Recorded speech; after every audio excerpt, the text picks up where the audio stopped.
Certo. Vamos desvendar isso. Geralmente, sabe, quando a gente para observar um relógio de bolso antigo, tipo daqueles bem complexos mesmo. Uhum, as engrenagens e tudo mais. Exato. A nossa tendência natural é focar só no mostrador, né? A gente vê o resultado final ali. É, o design elegante, o metal polido. Isso. O movimento perfeito dos ponteiros. A gente acaba esquecendo o que está acontecendo por trás daquele vidro. Com certeza. É confortável olhar só para a superfície. Mas assim, se a gente arrancar a tampa traseira desse relógio, a história muda completamente. Não tem calma nenhuma ali dentro. É um verdadeiro caos organizado, né? Totalmente. São dezenas de engrenagens minúsculas se chocando, dentes de metal raspando, molas enroladas no limite absoluto. Uma tensão mecânica constante. E na nossa imersão de hoje, a gente vai literalmente fazer isso. Vamos arrancar a tampa traseira da mente de um dos autores mais vendidos desse século. O Dan Brown. Alguém que dominou a engenharia dessa tensão de um jeito absurdo. Mais de 200 milhões de cópias vendidas, não é brincadeira. E para quem está nos acompanhando hoje, a nossa pilha de fontes está simplesmente formidável. A gente reuniu de tudo. Tem material muito denso aí. Sim, artigos acadêmicos sobre simbolismo, aquela entrevista gigante, super reveladora que ele deu para a revista Veja, resumos da própria masterclass dele sobre escrita. E até estudos de psicologia comportamental, né? Exatamente, estudos sobre por que o cérebro humano vicia tão rápido em teorias da conspiração. Mas olha, o que é fascinante aqui é que o nosso objetivo não é fazer uma simples resenha literária. Longe disso. A nossa verdadeira exploração é tentar entender a arquitetura da atenção humana. Como é que alguém consegue sequestrar o nosso foco de um jeito tão, assim, implacável? A ponto da pessoa não conseguir parar de ler às 3 da manhã. Pois é, e a resposta para isso é uma mistura maluca que envolve a Agência de Segurança Nacional dos Estados Unidos, teorias estruturalistas e até botas de gravidade. Botas de gravidade, exato.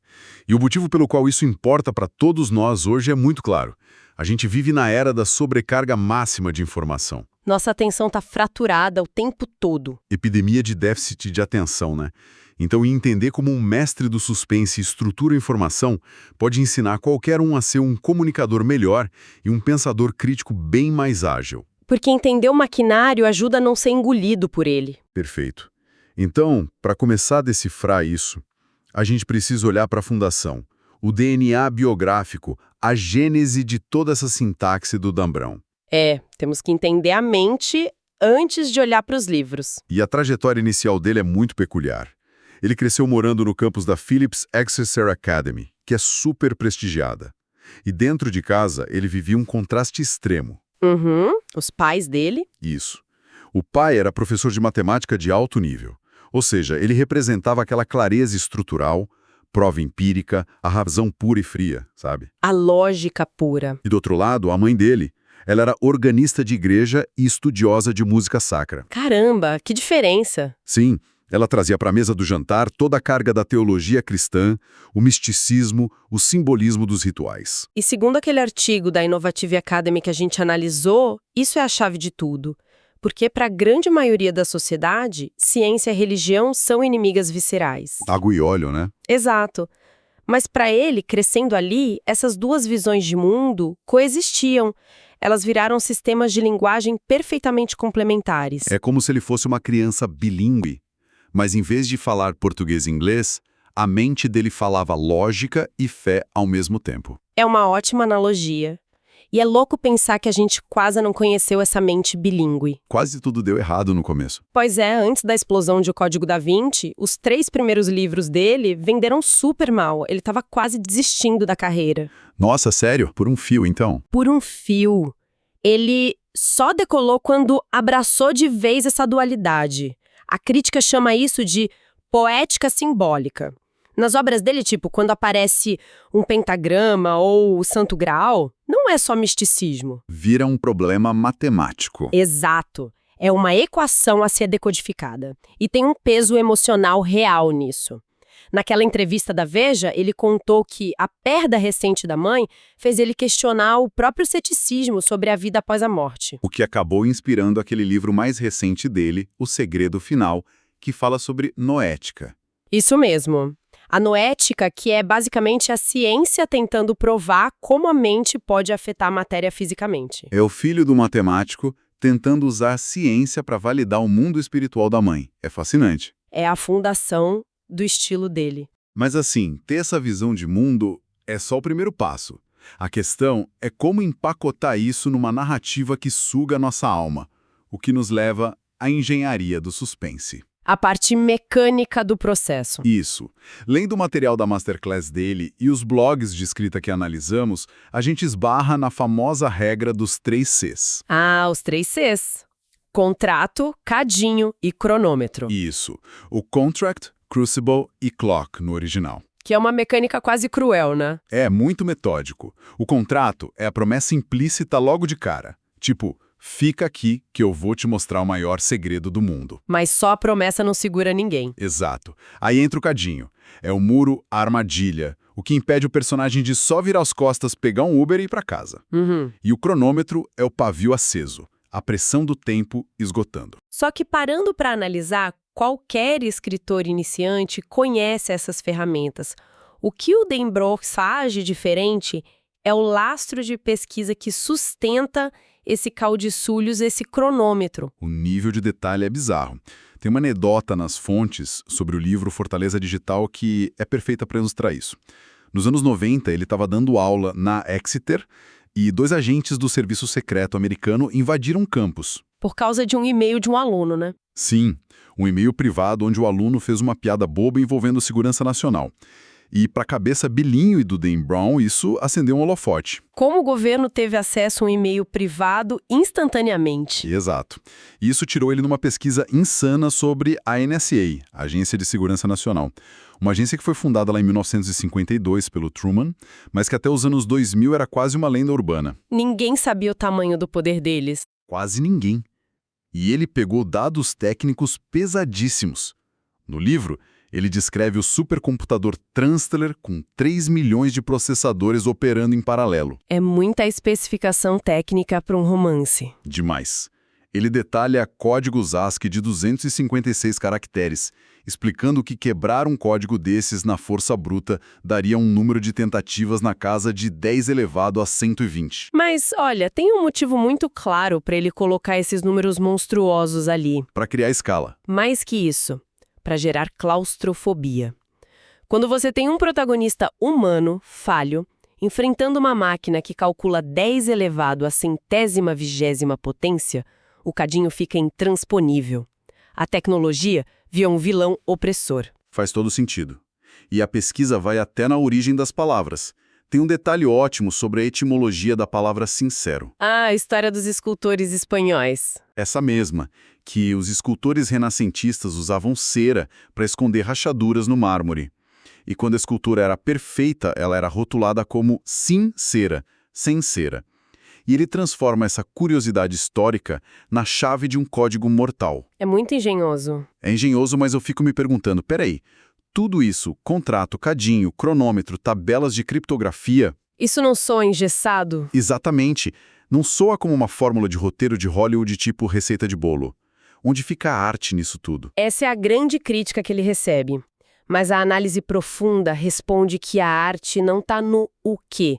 Num thriller desses, todo mundo sabe que a bomba vai ser desarmada e o herói vai sobreviver. Sim, a gente já espera por isso. Então a genialidade está no como.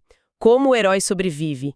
Ele começa escrevendo pelo fim, planta as pistas de trás para frente e fragmenta as tramas para você nunca respirar. E ele faz o cenário virar um personagem ativo. O Louvre, o Vaticano, Sevilha. Eles não são só fundo, eles agem na história. Exato.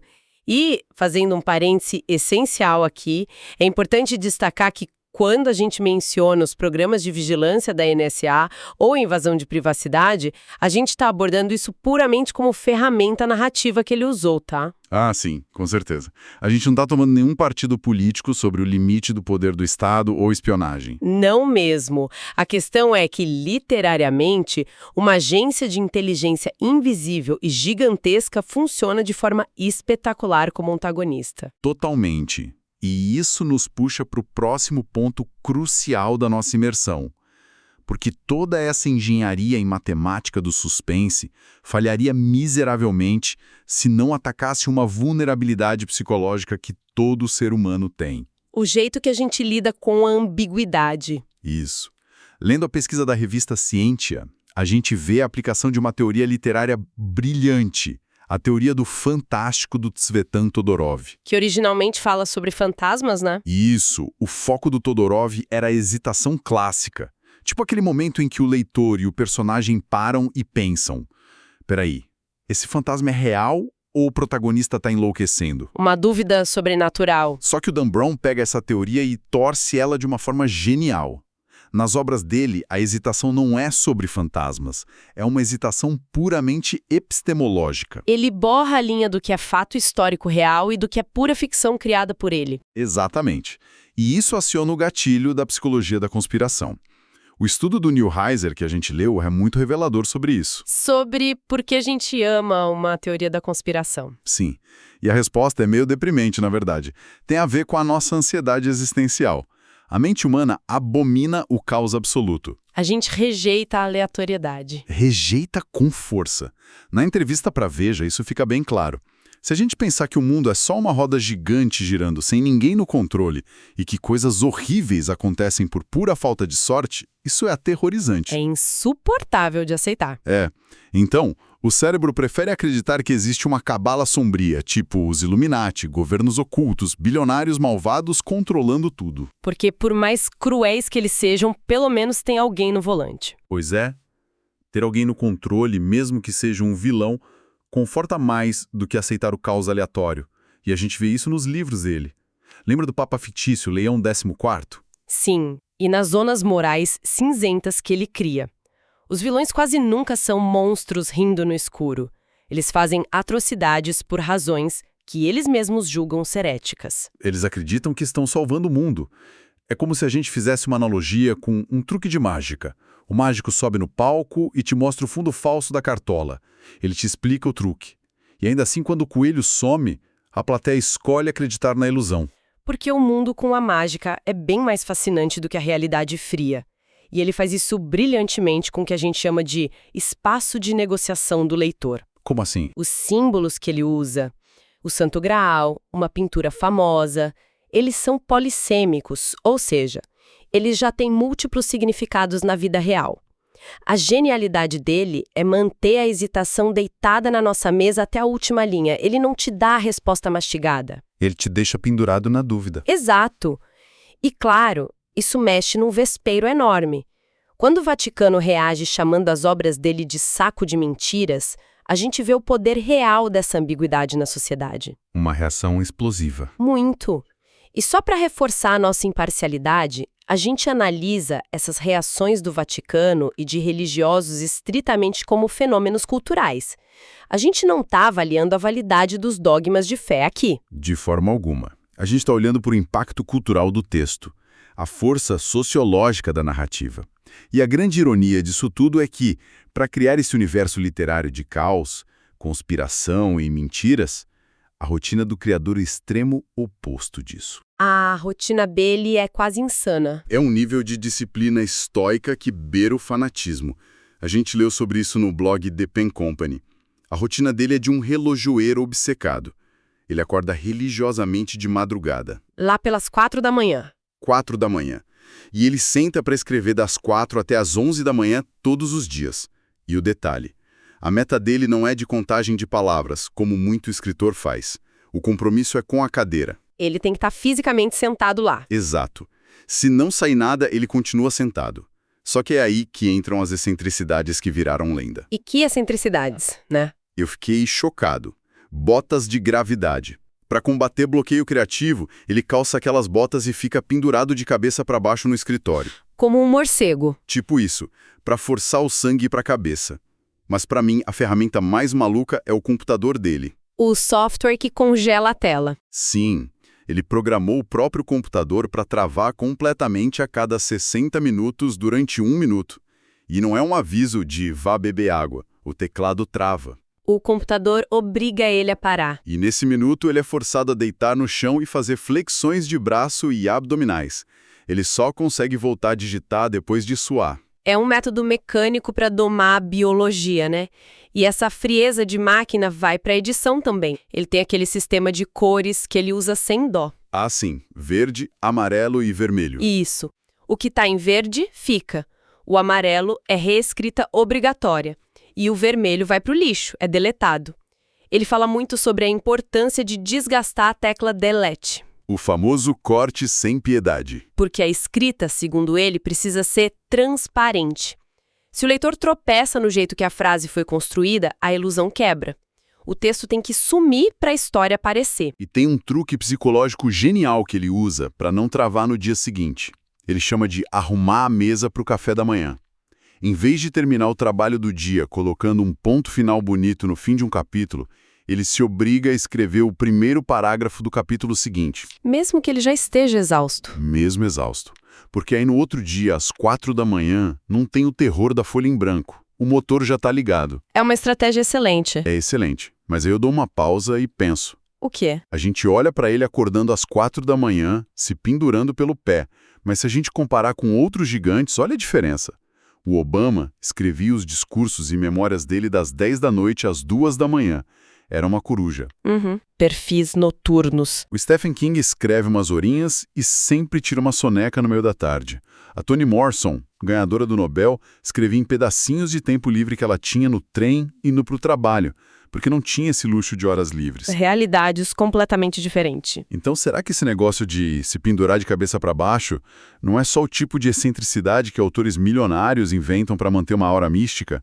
Será que a verdadeira lição aqui não é só, assim, tem a força de vontade bruta de sentar a bunda na cadeira e proteger o seu processo, seja ele qual for? Olha, os analistas concordam com você. O princípio universal não é fazer flexão no tapete, é a criação de limites inegociáveis contra a procrastinação.